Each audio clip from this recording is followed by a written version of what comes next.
നിരന്ന പീലികൾ നിരക്കവേ കുത്തി നറുകയിൽ കൂട്ടി തിറമുടുകെട്ടി കരിമുകിലൊത്ത ചിഗൂരഭാരവും മണികൾ മിന്നുന്ന മണിക്കിരീടവും. അത് വായിക്കുമ്പോൾ നമ്മുടെ മനസ്സിലൊരു ചിത്രം വരും. സ്വയം തിരുത്തുകയും കൂടുതൽ പുതിയ വെളിച്ചത്തിലേക്ക് നയിക്കാൻ നിങ്ങളെ പ്രേരിപ്പിക്കുകയും ചെയ്യുക. അങ്ങനെയാണ് മനുഷ്യൻ ഒരു പൊളിറ്റിക്കൽ ജീവിയാണ്. രാഷ്ട്രീയ പാർട്ടിയിൽ മെമ്പർഷിപ്പ് ഉണ്ടോ, ജാഥക്ക് പോകുന്നുണ്ടോ എന്നൊന്നും അല്ല പൊളിറ്റിക്കൽ ജീവിയാണോന്ന്. നിങ്ങൾ പൊളിറ്റിക്കൽ ജീവിയാവുന്നത് നിങ്ങൾ ഇരിക്കുന്ന കസേര പ്ലാസ്റ്റിക്കാണ്.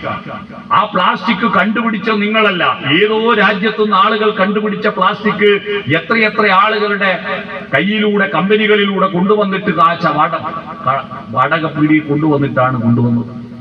മനുഷ്യക്കൂട്ടത്തിന്റെ കൂട്ടായ്മയുടെ പ്രവർത്തനത്തിനെയാണ് രാഷ്ട്രീയം എന്ന് പറയുക. മനുഷ്യക്കൂട്ടത്തിന്റെ രാഷ്ട്രമെന്ന് പറഞ്ഞാൽ എന്താണ്? രാഷ്ട്രമെന്ന് പറയുന്നത് ഗണം, ജനക്കൂട്ടമാണ്.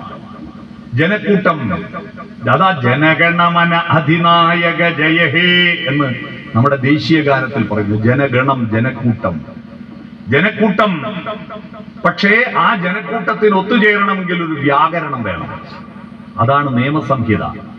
ആ നിയമസംഹിതയുടെ അടിസ്ഥാനത്തിൽ ഒരു പ്രദേശത്ത് അവർക്കൊരു ഭൂമി വേണം. ആ ഭൂമി മേലെ പരമാധികാരം വേണം.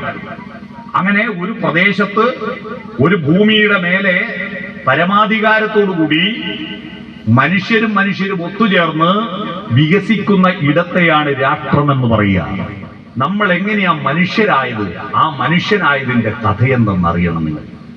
എങ്ങനെ നമ്മൾ മനുഷ്യരായി? ദൈവം 6-ാം ദിവസം മണ്ണാൽ സൃഷ്ടിച്ചു മത്സ്യനെ ഭൂം എന്ന് പറഞ്ഞിട്ട് മനുഷ്യനെ ഉണ്ടാക്കി. അങ്ങനെയാണോ? ഒരു ദിവസം മനുഷ്യനുണ്ടാവട്ടെ സൃഷ്ടിച്ചതാണോ?